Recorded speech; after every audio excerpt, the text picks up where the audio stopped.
And I never get asked. I've truly coached. I've never been asked, how good of a quarterback is he? How good of a I'm like, you watch the film. I don't need to answer that question. You know how good the kid is. It's what kind of grades do they have? What's their home life like? What do they do outside of school? They ask the little things. They want to know about the individual. They don't care that you've just thrown for 8,000 yards. They don't care.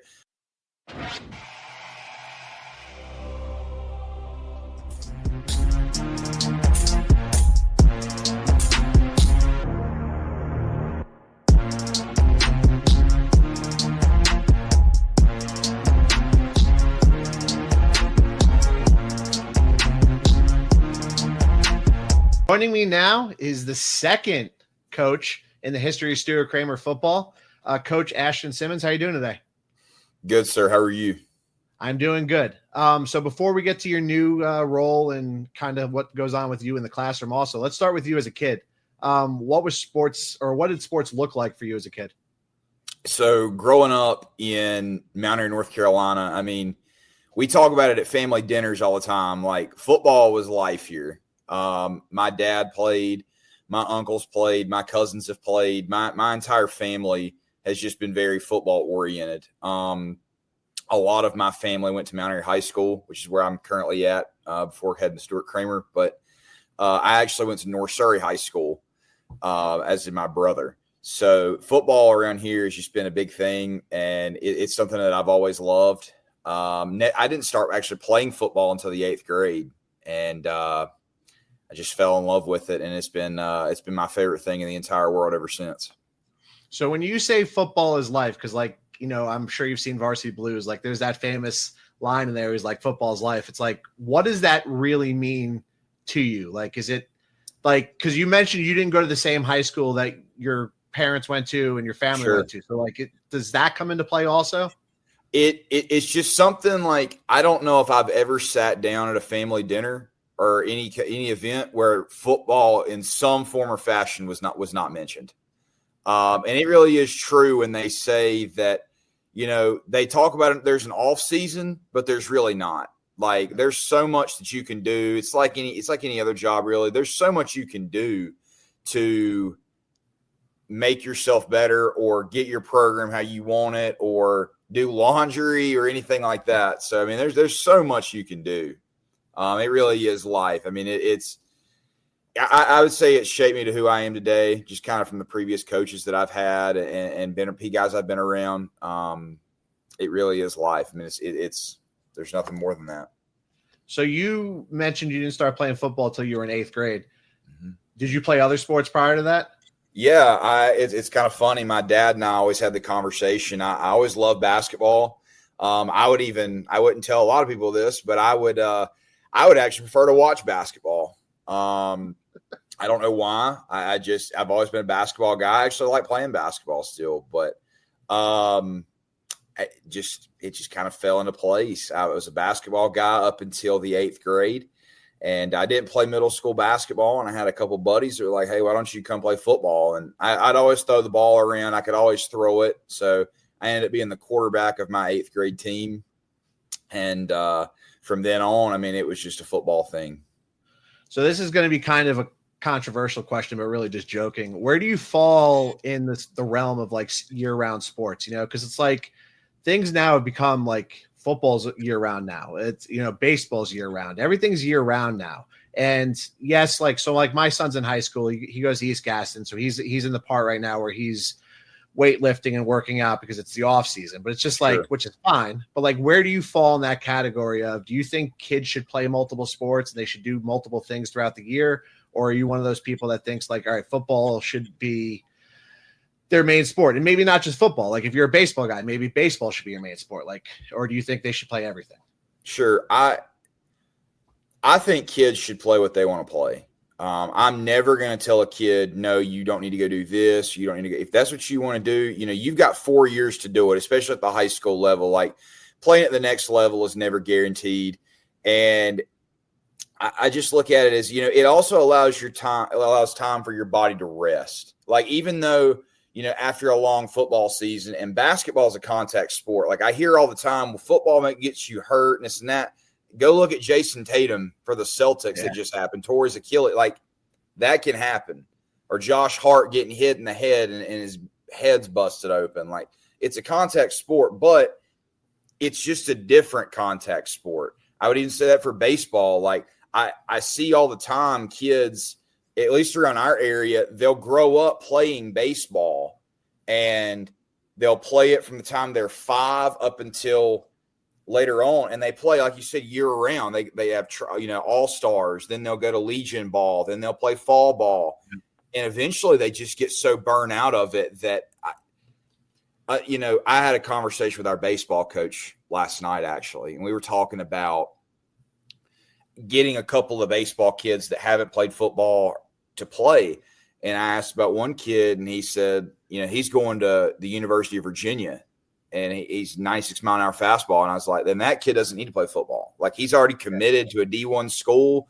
My first year at Mount Airy, we had a kid named Donovan Green who is at he was at Wake Forest. Now he's playing at Virginia Tech.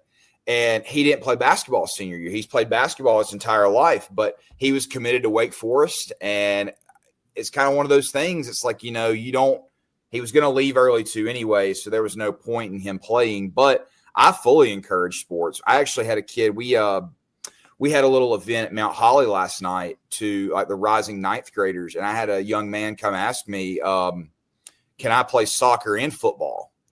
And I said, are you just trying to kick or you want to play? He said, no, I want to play.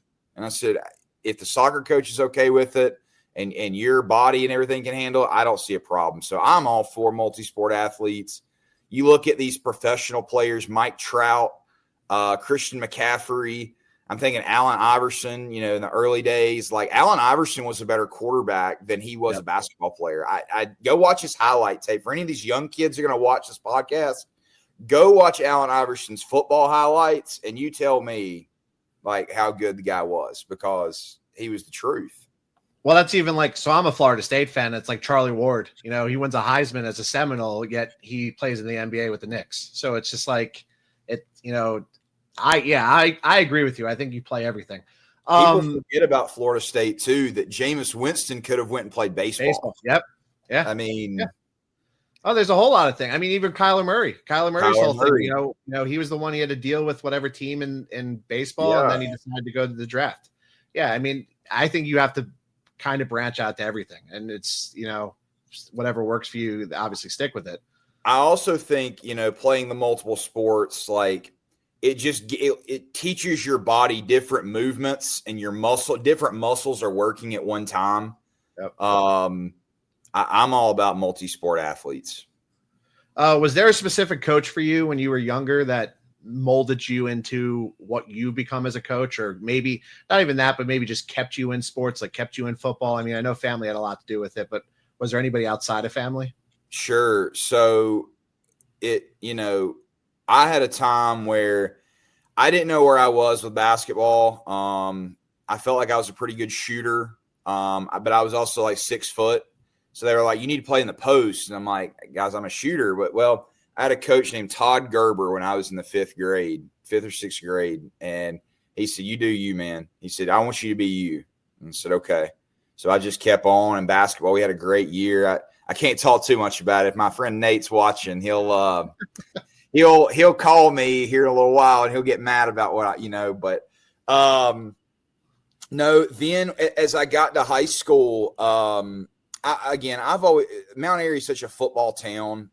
Even, being at North Surrey, the rival Mount Airy High School, like we were all friends. My mom graduated with a legendary coach named Kelly Holder. He and I are the closest of friends today. But he was always good to me. We had a coach named Brian Hampton, who is now at Ashe County. He was my head coach for 3 years, and he really, he kind of molded me. I kind of looked at him as a guy that I was like, I want to be this guy. I just like what he brought to the table, a lot of energy, but at the same time, he was a football guy. And then, like I said, being around my family, Mount Airy football, I actually wanted to go to Mount Airy when I was younger. It just never happened. But I always wanted to go to Mount Airy. Like I said, my dad went there. My cousins went there. That's all I knew. And then I had another coach who I actually worked under being at North Surrey. His name was Patrick Taylor. He was the defensive coordinator my senior year. And then he's now the offensive coordinator, RJ Reynolds. And he and I talk about every day now. I mean, he was such a blessing in my life. And again, you know, just those guys being there for me, it was always a blessing. And that is something I do try to do. I would consider myself a player's coach. I really like to be involved with the kids, even if we're not talking football. I mean, I'll joke with them, you know, or just talk junk to them, or talk about sports. I like hearing their opinions. You know, I hear the LeBron James is the GOAT opinion all the time, so I have to set some kids straight. But no, I mean, those coaches have really impacted me, and I would say they've kind of helped make me who I am. They've helped me live out my dream of being a head football coach. So you get to 8th grade, you start playing football. What was the goal? Like, what was your plan at that point in time? Like, did you have, I mean, and I know the easy one is everybody wants to play in the NFL, but like, sure. What was your goal besides that? I'll be honest. You know, like I had said, Mount Airy football was a thing, but I didn't go to Mount Airy. I went to North Surrey. Well, I went to all the North Surrey football games growing up. And my dream at one point was to be the starting quarterback there. And, you know, you talk about adversity. I was never the starting quarterback at North Surrey. But it always drove me, and it was always goal oriented. And I really never had a dream to play college football. I just enjoyed being out there with my friends and the brotherhood that football brought. I'll say this till I die. I mean, the group that we had at North Surrey, my 4 years, we were the closest of friends. Like we have a bond. I still talk to those guys today. Like I said, the brotherhood, that was a big thing to me. Just having a group of friends, like, you know, you hear in the song, The Boys of Fall, like it's a certain group, and it really is. Like, I've got cold chills thinking about it right now. Like, it's just a certain group. Like, it's a privilege to be in that group. Because every day it's blood, sweat. It's hard. Football is hard. But it really shows the character when you get done. And it's like I said, it's life. For me, football is life.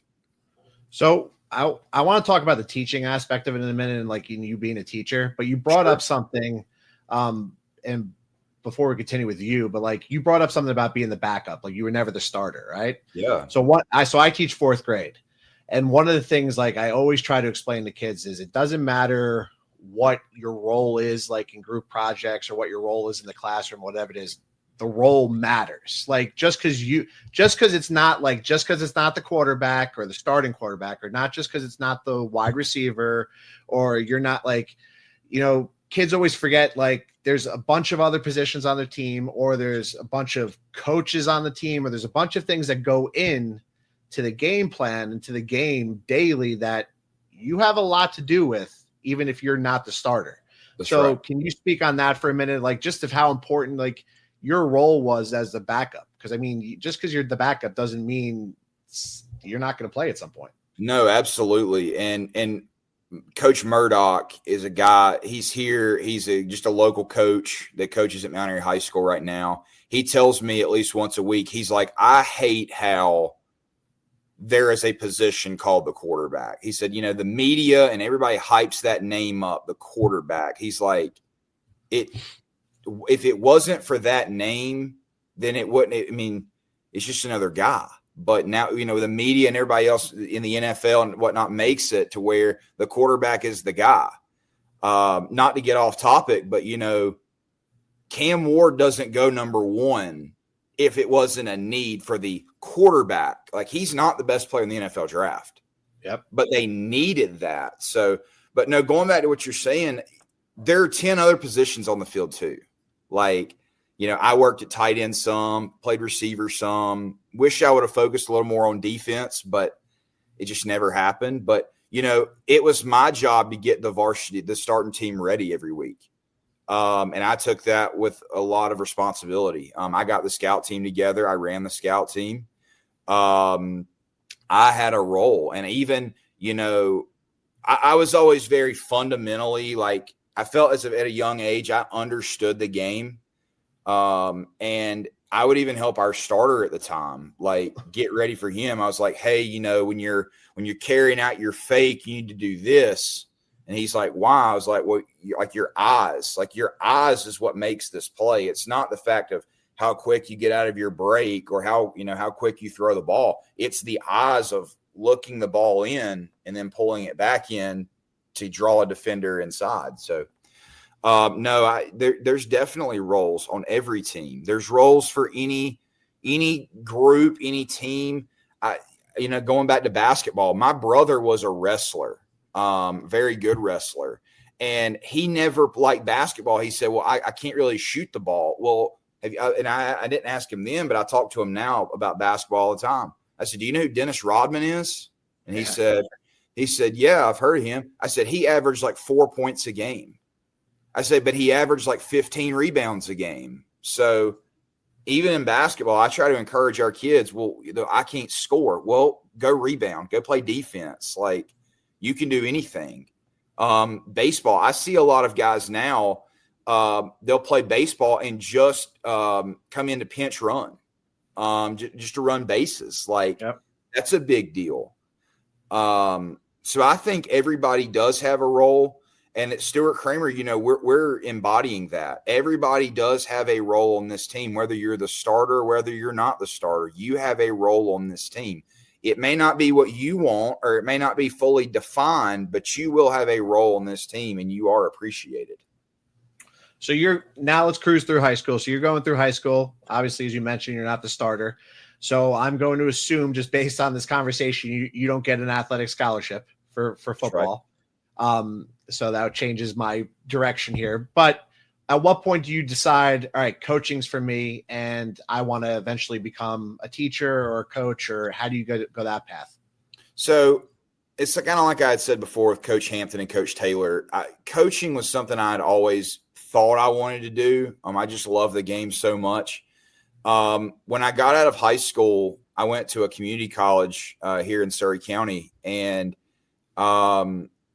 I had actually thought, I'm gonna go be this. I was very good at math. I'm actually currently a math teacher, so I was like, I'm gonna go be a pharmacist. I want to go make a lot of money. Very math oriented job. I'm gonna go do that, and then I realized that I wasn't very good at science classes. I made like 2 C's in biology, and I was like, okay, this isn't it. But then my brother was in the 8th grade, and at the middle school that I went to, they didn't have a coach. Well, they got a coach, and he didn't know a lot about football. So my dad, who he always used to call himself Coach Bag Holder, he was like, that's all I'm here to do is hold the bag. Like, if somebody needs me to hold the bag. Well, the principal at the time there asked Dad if he would come coach. Well, North Surrey wanted Gentry Middle School to run the same offense that they did. Well, they gave them like a couple of sheets of paper of the offense and this and that, but they didn't know it. So Dad comes home and he's like, Ashton, I need you to teach me this offense. And I said, okay, I can do that. Well, I go and watch practice one day. I just wanted to see what it looked like. And it did not look the best. I'll just say that. And so dad knew I was there, and he just yells for me. He said, come down here. I said, okay. He said, will you fix this? And I said, okay. So I did. And then the head coach then and the principal had asked me, they said, would you like to help coach? And I said, sure. And we won 1 game that year. But still, like, just being involved, being around my brother, being around football again, I knew that's what I wanted to do. And I actually had a conversation with my mom probably a couple months later, maybe a year. And she asked me why I wanted, why didn't I want to be a pharmacist, or why didn't I want to do this or that? And I said, because I don't love that. I said, that's not something that I see myself doing for the rest of my life. Like, I don't love it. I was like, and she would always talk about the money aspect, and I understood that. Yeah. But at the same time, I said, if I'm not going to be happy, then it doesn't matter. And I knew that football made me happy, and being a role model to young kids and just developing young men or women. I mean, I've obviously teach girls too. Just being a role model for them and being able to be there for them and guide them. I don't think there's a better feeling. I really don't. So you get inside the classroom, now you become a teacher, and you're obviously also coaching. What do you see crosses over from your coaching life into the classroom? Because I'm a big believer in, sports translate into life and into the classroom. So like, what do you carry over that, you catch yourself doing it on the field and you also do it in the classroom? I think the first thing is just holding kids accountable. And for me, it's more of the little things. Like at Stuart Cramer the other day, we had a spring practice, and I said, you're going to have one sprint, 100-yard sprint. And they said, okay. Well, I was like, ready. I did our little cadence, and I had my whistle in my mouth. Well, about half of them took off. And I said, no, that's a 5-yard penalty. We did 5 push-ups. I said, all right, let's do it again. They did the same thing, 5 more push-ups. Like it was an ongoing thing for a good 2 or 3 minutes. And they're like, Coach, what are you going to blow the whistle? And I'm like, no, I'm teaching you, like, you've got to be disciplined enough to not do this. And I know that's a small little thing, but at some point there's going to be some adversity in your life, or a time where you're going to have to be disciplined enough to either do things the right way or you're going to suffer the consequences. I would also, classroom management is something young teachers always struggle with. I don't even know if I'm a perfectionist at it. But coaching helped me gain confidence in the classroom for classroom management. I'm not afraid to call somebody out if they need to be called out. But at the same time, it's more out of respect and more of a, I just need you to focus. It's not trying to get at you. And I'll even go up to the kid later and I said, look, this is nothing personal, but I'm just trying to make you the best person you can be. And right now you're not doing that. So there's a lot of life lessons. I had one. I actually thought about some of the questions you would ask me. And one was, when things are getting tough and things are getting hard, do you want to fight through it or do you want to be a quitter? Like, because if you quit something once, you might be labeled as a quitter your whole life because you're going to be more prone to quit other things. I quit my 7th grade basketball team, and I regret it. I wish I never would have. But my dad always told me, he said, this is going to lead to a bad transition for you of quitting. And at one point I wanted to quit our football team at North Surrey. But I stuck with it. I mean, and it really drove me. It really drove me to be the best person I can be. So going into the classroom, like I said, classroom management and accountability was the 2 biggest things, but also relationship building. Like I said, I feel like I'm a player's coach. I have so many relationships with kids in the school. At our school now, I'm hoping at Stuart Cramer, at every other school I've been at. I love being able to go out to eat and seeing a kid that I've taught or coached and say, hey, coach, how are you? And it's just a little thing, but I mean, they know who I am. I know who they are. I could tell you all the jokes we used to cut up with each other. Even we don't even have to talk about football. We could talk about ballet. We can talk about dance. We can talk about whatever they're interested in. And I love to do that. I'm going to call my nerd self out here. I love Star Wars, love Star Wars. So I talk to kids all the time about Star Wars or the Avengers or, superheroes, whatever. It doesn't matter. But just those little things there get kids on your side. They trust you. They learn to trust you. And I'll carry that with me forever. Yeah, well, and I agree with you. Relationships are huge because if you build that relationship with it, the kids are going to do almost anything for you. And then they're also like, I'll tell you a funny story. So once upon a time, I was interviewing, in my prior life before I became a teacher, I was interviewing Dabo Sweeney. And I told you earlier, I'm a Florida State fan. So sitting there, it's kind of awkward. But when it was done, I was ready to run through a wall for the guy. 100%. Because he just made you feel like, and it had nothing to do with like X's or O's or like wins or losses. It was just legitimately like this guy was like, there was a plan for like how you're going to get there. It doesn't matter like what you bring something to the table, regardless of whatever the situation is. And it was just like, and that's like, he literally in the 15 minutes I'm interviewing the guy, he built a relationship with me that I'm just like, I'll run right through this wall right now for the dude. I was like, forget Florida State. I said, I'll throw some orange and purple on right now. 100%. In your experience, how much do you think playing sports affects kids academically?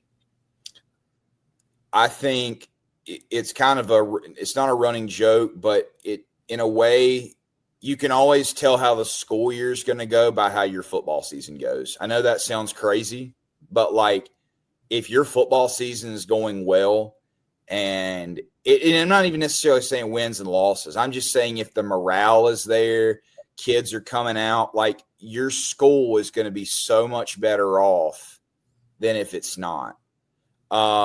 So I think at the same time too, I think some kids, we don't always know their home life. We don't always know what happens outside of the 8 to 3 every day.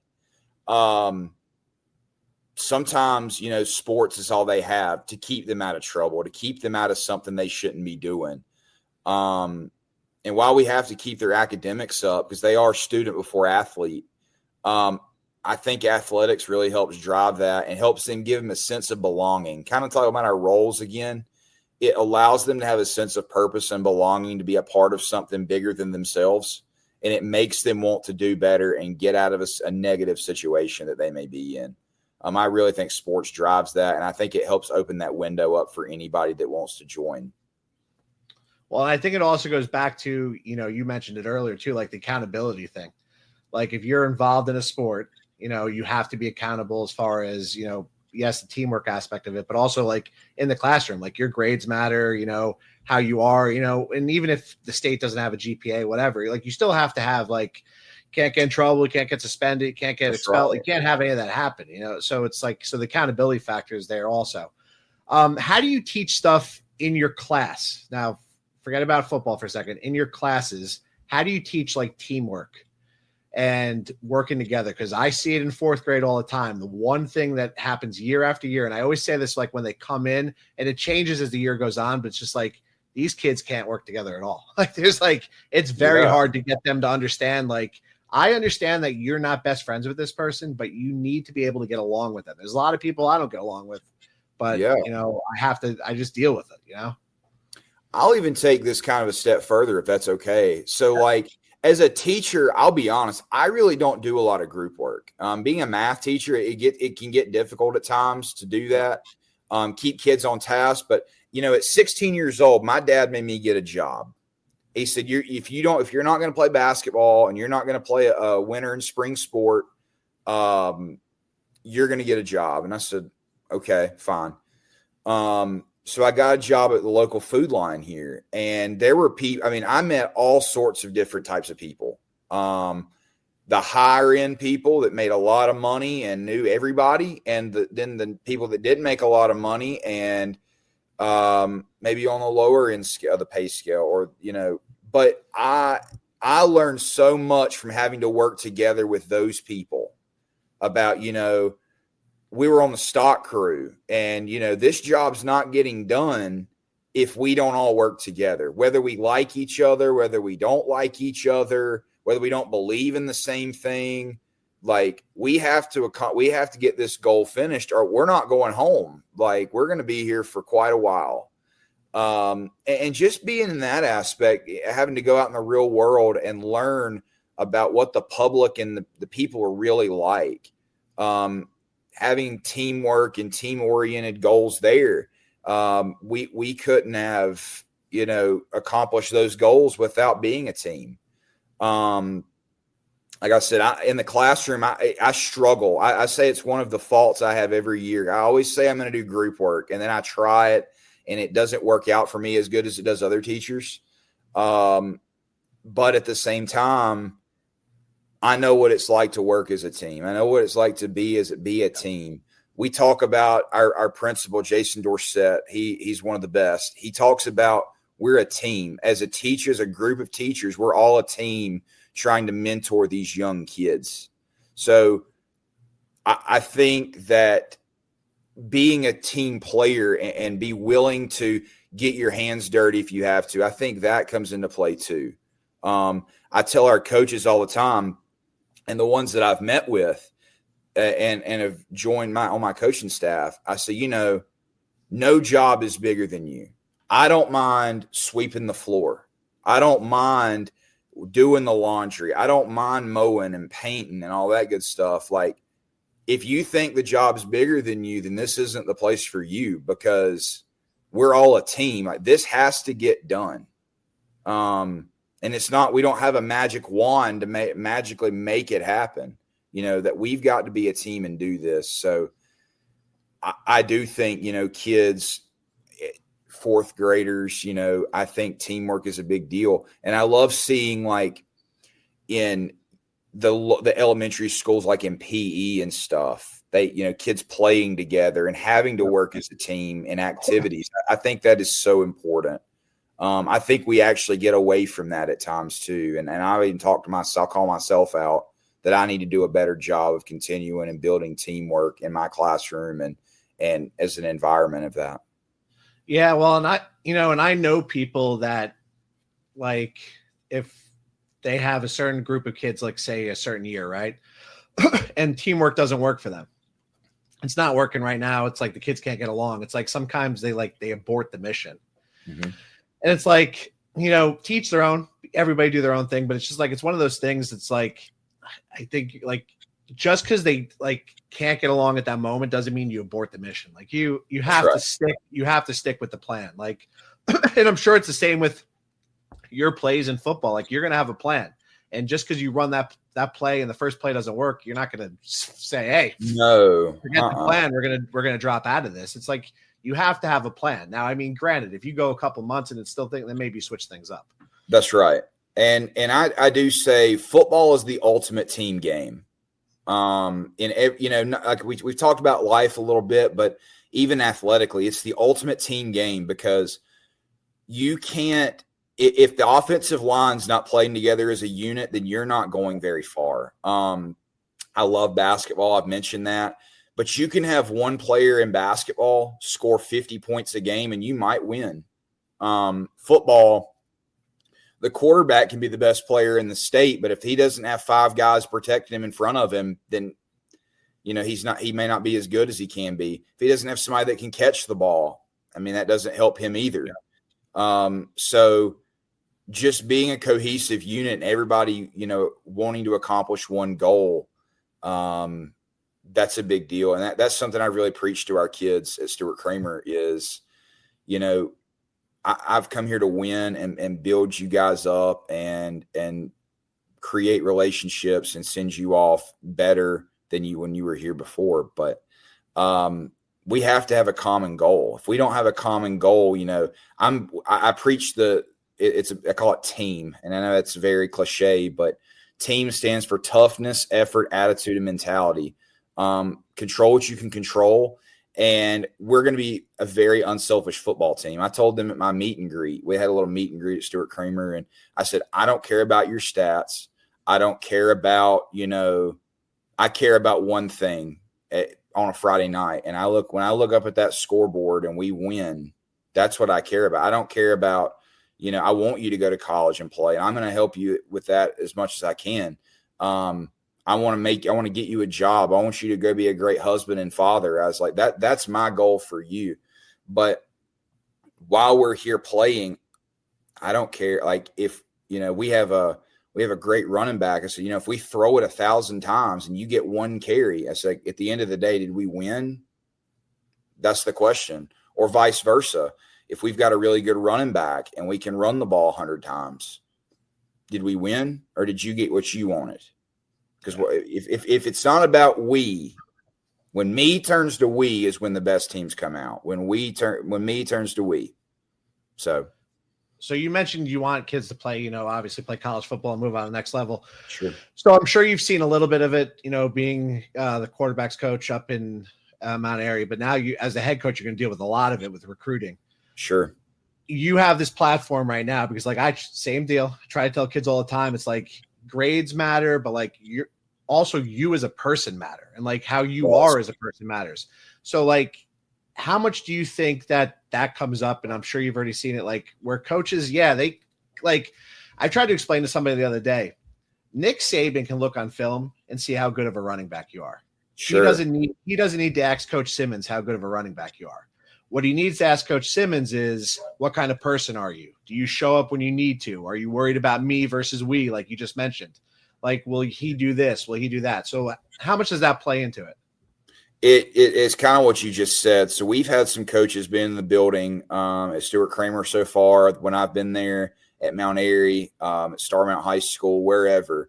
And I never get asked, I've truly coached, I've never been asked, how good of a quarterback is he? How good of a I'm like, you watch the film. I don't need to answer that question. You know how good the kid is. It's what kind of grades do they have? What's their home life like? What do they do outside of school? They ask the little things. They want to know about the individual. They don't care that you've just thrown for 8,000 yards. They don't care. One funny story, a buddy of mine and I were talking about the other day. I don't remember what player it was, but Kirby Smart at Georgia walked into a high school and saw a kid who they thought was just phenomenal. And the kid was acting a fool. Like he was disruptive. His teachers and guidance counselors, he talked to a couple of his individual teachers. And he told the kid, he said, we're revoking your scholarship. And he's like, why? He's like, it's not about how good you can play. Clearly you can play. But we don't want this negativity on our football team. Like, we don't want this distraction of the common goal. So that is a big part. And I'll even, again, take this a step further. I've told all my coaches, if you're not good people and you don't love kids, I don't care if I have Nick Saban. If you don't love kids and you're not about us, I don't want you here. I say that with our kids too. If the goal is not we and the goal is not to win and be a cohesive unit, I don't want you. I go somewhere else and I'll be okay with it. At the end of the night, I've got to put my head on my pillow and say, am I okay with all of this? And, I preach high character.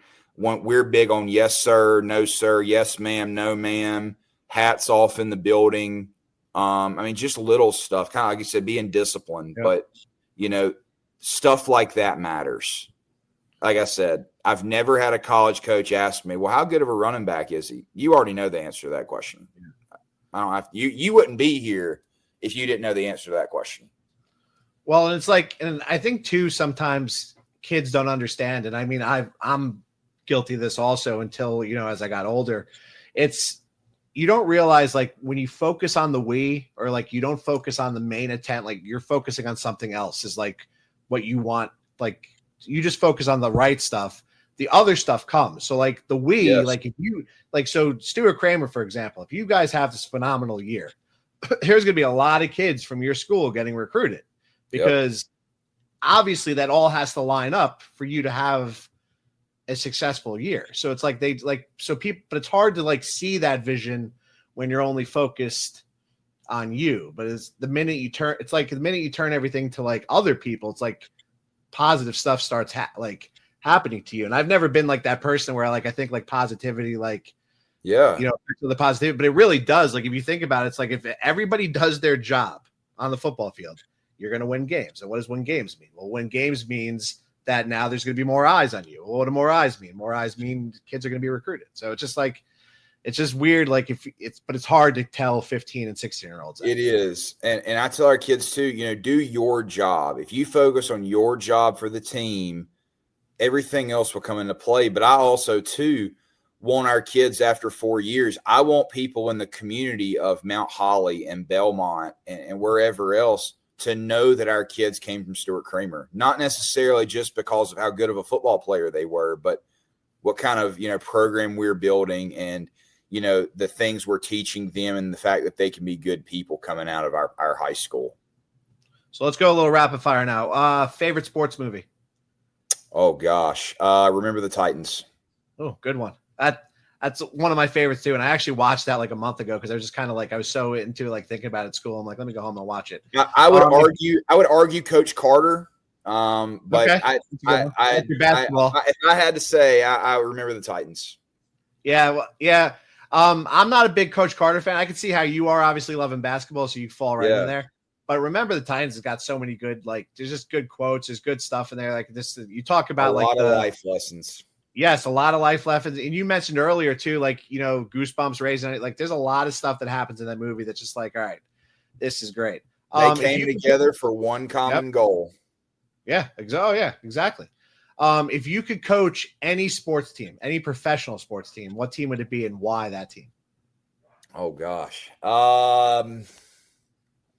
I'm going to be biased, I guess, but I guess I'm going to say the Panthers. I mean, they need all the help they can get, but I think we're on the rise. I mean, I really do. I love the direction. I would have loved to have coached a basketball team in like the 90s just to see I want you, because you hear about the difference of athlete and toughness, and I would just want to see what were those practices like compared to now, or just the mentality of everything. Like I would love to be a coach in the 90s. Is there a quote or a mantra that you kind of live by?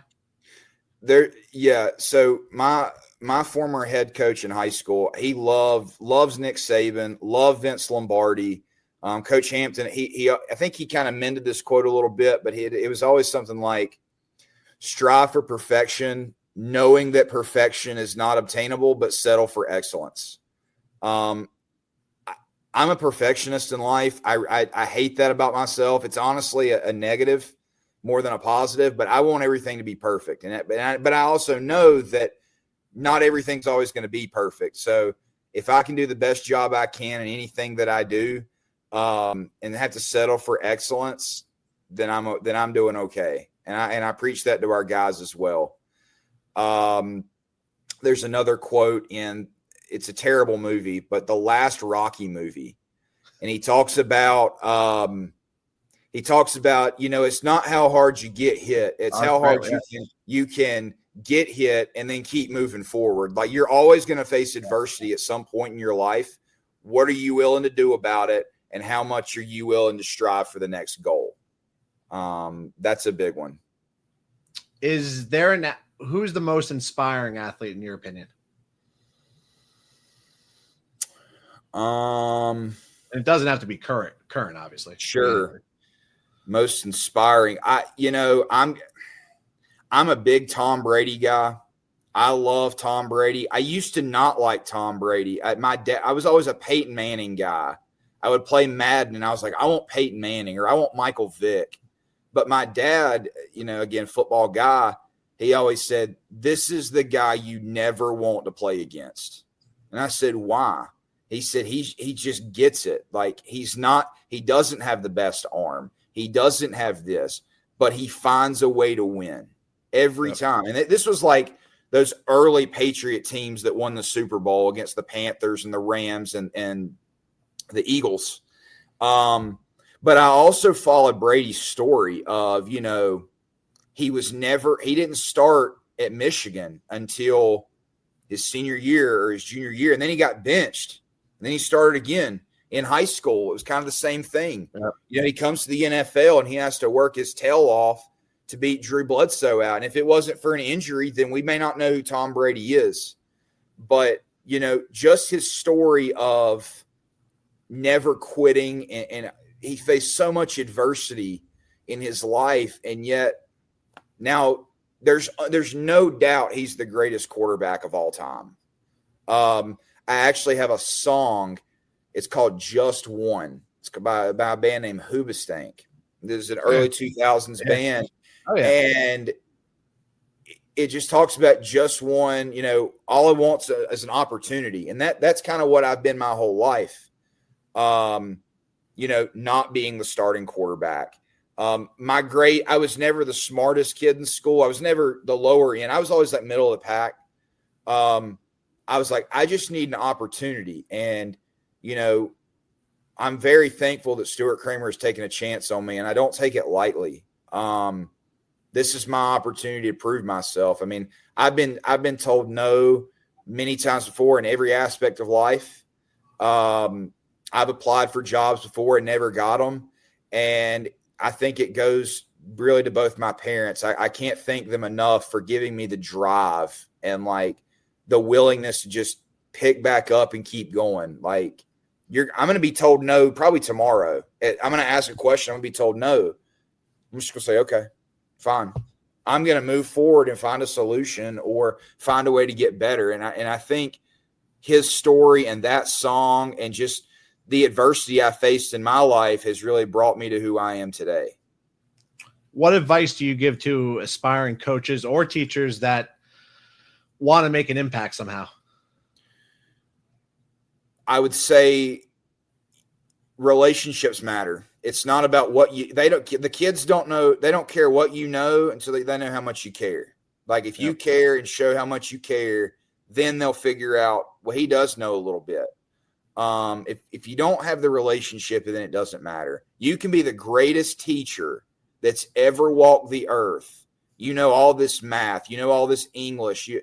If you don't know how to say hey to a kid and say what's up, it doesn't matter. You could be the greatest coach in the world and know X's and O's and this and that. If you don't know how to talk to kids and be involved with them, then it doesn't matter. So that's one thing I would say. I've already hit on it before, but no job is bigger than you. I'm a type of guy that if I see a piece of trash on the ground, I'm going to pick it up. Somebody's got to do that. We may as well just go ahead and work together and help that. But like I said, you got to get your hands dirty too. You don't be afraid to jump in and try something new. That's what I've had to do at Stuart Cramer. I mean, I've had times where I'm scared to death about having to move 2 hours away. And I still am to a point, but at the same time, Stuart Cramer has taken a chance on me to be the head football coach, and I owe it to myself and I owe it to them to get over it and move and try and let's see what happens. To not get into specifics about like the interview and like questions that they were asking you in the interview or the interview process, how much comes into play? Like this goes back to, again, like the sports aspect, forget about the wins and the losses. Like how much comes into play, like your vision and the vision for the program and community. And you mentioned earlier about like, you want the kids to be great, mentors and leaders in Mount Holly and Belmont and the surrounding areas. So like, how much does that come into the interview? So it's kind of like we had talked about with the college recruiting a little bit. They're never going to ask you, how good of a running back are you? Talking about that kid. Yep. I don't think I've ever been asked a single like football question in a coaching interview, as in like, what play would you run here or this? I don't think I've ever been asked that.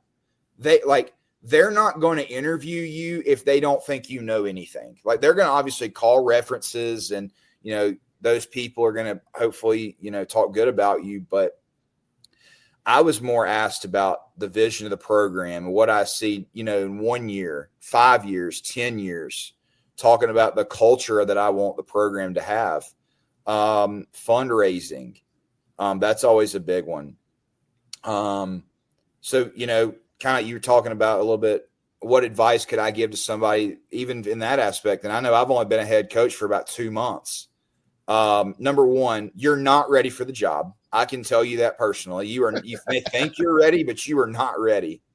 As much as you think you are, you're not ready. But also, it's not about what you know as a football coach, X's and O's wise. What visions do you have, and can you sell yourself?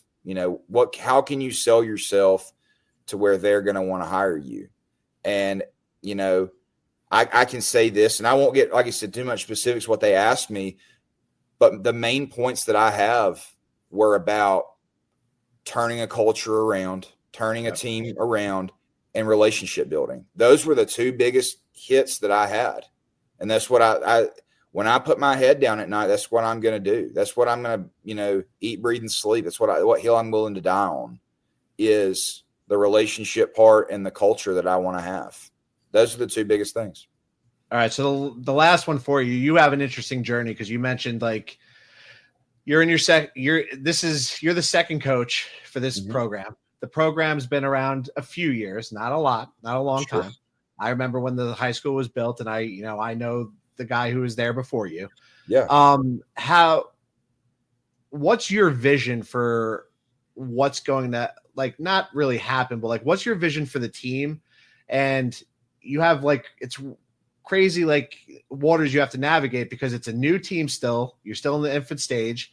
You're the second coach, so you have to make some changes there. Like, just what do you see as your vision for this team? Whether it's on the field, in the community, just what do you see happening? I think, I hit on it before, but I want our kids to be good people. I want our kids to be able to come out of this and be great people and great young men. It goes beyond wins and losses. If you take care of the little things, being a good person, your academics, working hard, working as a team, doing what you can to prepare yourself, whether it be in the weight room, on the field, off the field, the wins and losses are going to come. We just got to preach a vision of, hard work and never quitting and doing the little things. I ask all our coaches, what is the one thing that Stuart Cramer has lacked the last few years? And I said, we're not going to call a coach out or anything like that, but what is one thing that it lacks? And the two words were mental toughness. Like, our kids, they don't know how, I don't want to say they don't know how to win, but it's like when adversity hits, they fold.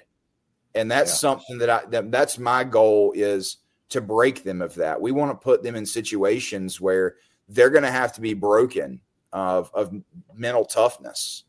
And that's something that I really want to change. And I think if we can change that, the sky's the limit for this place.